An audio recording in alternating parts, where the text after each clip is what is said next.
Simeona mlango. Amen. Yesu akasema wengine wamejaliwa kujua kwa nini? Kwa mifano. Huu mlango ukifungwa kabisa hivi, hakuna mtu anaweza kuingia kwenye huu mlango, kwenye hii nyumba. Amen. Hakuna mwanamke, hakuna mwanaume, amen, hakuna mtoto anaweza kuingia kama huu mlango haujafunguliwa. Amen. Lakini huu mlango ukishafunguliwa, chochote kinaweza kuingia kwa sababu mlango uko wazi. Kinaweza kupita kitu kizuri au kitu kibaya. Huwa ninawafundisha watoto wangu, nawaambia hivi, ikiwa wewe ni mlango, Yesu akasema niko mlangoni nabisha hodi. Yoyote ambaye atanifungulia mlango nitaingia kwake, nitakaa kwake, nitaishi naye. Huyu Yesu anaongea. Maana kama Yesu anasema yuko mlangoni, maana kuna lugha nyingine kinyume chake. Shetani yuko mlangoni anabisha. Yule ambaye atafungua mlango, shetani ataingia, atakaa kwake, ataharibu vitu vyake, atachinja watoto wake, ataharibu kila kitu. Maana kazi ya shetani amekuja ili kuharibu. Amekuja ili kuchinja. Amekuja ili kuua. Lakini huyu Bwana mkubwa Yesu anasema nalikuja ili wawe na uzima. Pia wawe nao tele. Haleluya. Sasa sijajua wewe mwanamke ambaye ni mlango, nani umemruhusu aingie ndani yako? Nani ambaye umemfungulia mlango aingie na kukaa kwako? Maana amesema akikaa kwako utakaa naye, utaishi naye. Nani ambaye mama unakaa naye? Nani ambaye wewe unaishi naye? Manake kuishi na mtu sio kitu rahisi, unajua. Kuishi na mtu manake anaujua udhaifu wako. Kuishi na mtu unamjua vile alivyo. Na akisha sema tu karibu, ukishamwambia mtu karibu, manake ana uhuru wa kufanya chochote kwenye hiyo nyumba ambayo wewe umemkaribisha. Amina. Kwa hiyo napoongelea kuhusu habari ya kwamba mwanamke wewe ni mlango, unaweza kupitisha vitu vizuri na vitu vibaya. Kwa bahati mbaya, mlango wa kwanza ambao ni wa Adam na Hawa, huyu mwanamke mwenzetu Hawa alipitisha uovu. Alipopitisha uovu, unakuta laana ikaingia duniani. Leo tunazaa kwa uchungu. Edeni leo haipo. Haleluya. Maumivu na mateso ni kwa sababu ya mwanamke ambaye hakujitambua. Mwanamke ambaye hakujua nani ambaye anamwambia ingia tu kwangu kana mimi. Lazima ifike muda ukishakuwa na mlango uwe na sheria kwenye nyumba yako. Sheria ni kitu muhimu kwenye maisha yako. Ukishajiwekea sheria, sheria ni kanuni. Sheria ni nidhamu ya maisha yako. Mama, nimependa unaposema hivi unamwambiaga mzee, zima simu weka pale. Ndio. Haleluya. Amen. Yaani kuna mtu anawaza, sasa si Biblia inasema uwe tayari wakati unaokufa na usiokufa. Kwani wewe kanisani unakuja kufanya nini? Bwana Yesu apewe sifa. Amen. Kazi ya mchungaji ni kukupa mafunuo, akupe neno. Ukirudi nyumbani kwako kaombe kupitia hilo neno. Kama wanawake wangejitambua, kama wanawake wangejielewa, kama wanawake nyumbani kwao wangetengeneza vyumba vya maombi, kama wanawake nyumba zao wangeweka chumba ambacho kuhakikisha hii sebule yangu ni ya maombi kati ya mimi na watoto wangu. Mume wangu akirudi ataishia pale na 1, 2 mpaka 7. Akiingia hapa ni madhabahuni kwa Bwana, atake asitake, kuna mageuzi lazima yafanyike kwa nguvu, kwa namna yoyote. Nataka nikuhakikishie kuna vitu leo vinaharibika kwa sababu tu wewe hujatambua nafasi yako. Kwa sababu hujaelewa thamani ambayo Mungu amekupa. Kwa sababu ukiambiwa yani nyewe wanawake ndio akina Delila, nyewe wanawake ndio akina Eva. Tuliwahi kuwa akina Eva lakini saizi akina Bikira Maria.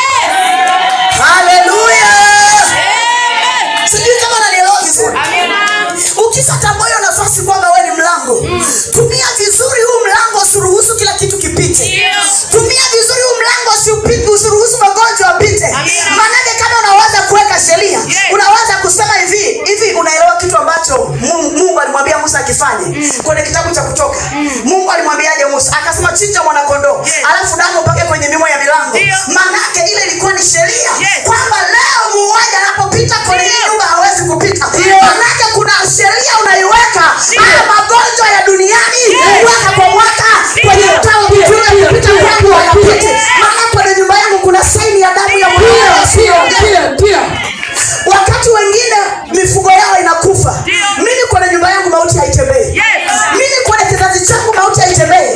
Wakati kwenye shule ambayo watoto wangu wanasoma kuna kafara huwa zinatolewa. Watoto wangu hawatolewi kafara. Usifikiri kila mauti ni mauti kwa sababu ya bahati mbaya. Mauti zingine ni adui anaachilia kwa sababu kwenye maagano yao wanataka damu. Alafu wanasema sina muda kupoteza muda kuomba. Wanasema hivi, nikiwa mimi ni pastor, naliombea kanisa. Najua nina matatizo yangu binafsi. Najua nina watoto wangu. Alafu wewe unasema sina huo muda wa kupoteza. Dada, unaongea kwa sababu haujajua ulichokibeba. Unaongea kwa sababu hujajua wajibu wako. Ukijua wajibu wako utaanza kumwombea mume wako ambaye bado hajaja. Haya, leo nikupe sifa moja. Hivi unajua kwa nini umeingia kwenye ndoa ambayo haifai? Umeingia kwenye ndoa ambayo haifai kwa sababu hakumtengeneza mume wako. Hakuwa na picha halisi ya mume wako.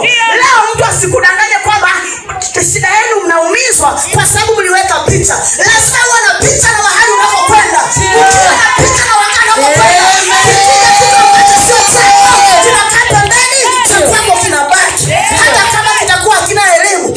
Unaona mama amesema nini? Haleluya. Kuna mazingira unatengeneza wewe. Ndio yataleta mtu ambaye anafanana na wewe. Lakini kuna mazingira ukisema tu yoyote tu Pepsi nakunywa. Fanta nakunywa. Hapo sasa. Bia zambi. Lazima ifike muda useme kuna vingine mimi sitaki chochote. Kabisa. Mimi nakunywa Pepsi. Ikikosekana Pepsi pineapple imeshindikana stop. Kabisa. Hiyo haipo. Mimi sio yoyote aisee. Huwezi kuwa yoyote. Kuna kitu leo naona kukiona kile kama. Lakini hicho kitu kipe muda. Wakati unapokitengeneza. Kuna kipindi mama anakumbuka anapopita kwenye struggle ya mtoto. Alikuwa anasema watu wanampigia simu wapokee simu za watu. Hivi mama leo wale watu wanakuambiaje kwa mfano yani? Wakiona mpaka kwenye ile bibi kubwa wanaona sasa.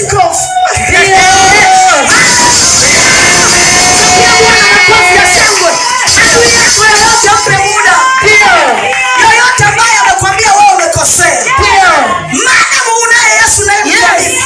Huyu Yesu ambaye ametupaka mafuta. Tunakia kwenye madhabahu ya posta mmoja. Huyu Yesu anakaa ndani yako. Wewe Bwana.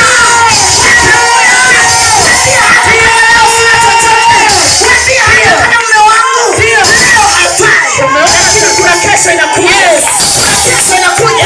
Hiyo kesho atakuokolea. Hiyo kesho Bwana anaiandaa. Hiyo kesho Bwana anaitengeneza. Mungu ameruhusu kwa sababu ameruhusu kwa sababu umeona kila kitu cha namna gani. Sijui kama unanielewa vizuri mwana. Kwa hiyo wewe kaa kwa umakini. Unapokaa kwa umakini, huyu jamaa hajawahi kutoa vitu feki. Ndio. Haleluya. Apostle anawahi kutoa vitu feki. Ndio. Mimi nisingekuwepo. Amen. Maana mimi najielewa vizuri. Amen. Sisi kuna mahali tulitoka. Amen.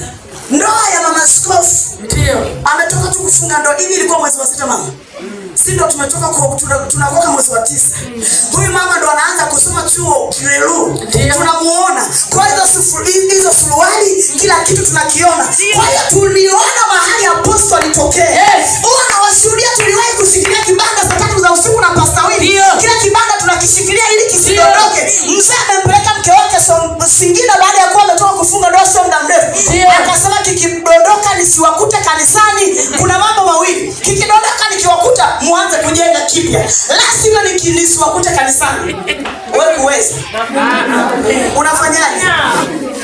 Unaweza kukaa kwenye hilo eneo? Yaani namna ambavyo sisi tumetengenezwa ni tofauti kabisa na kanisa.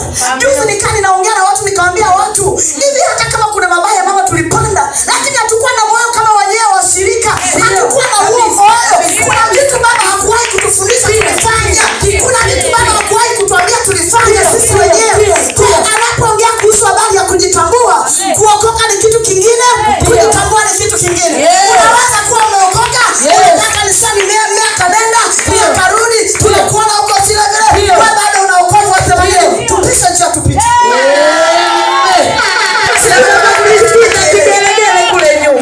Kwa hiyo Mungu anapoongea kuhusu habari ya kwa ninapokuambia kwamba wewe ni mlango. Wewe sio kitu cha kawaida. Mlango una mipaka yake.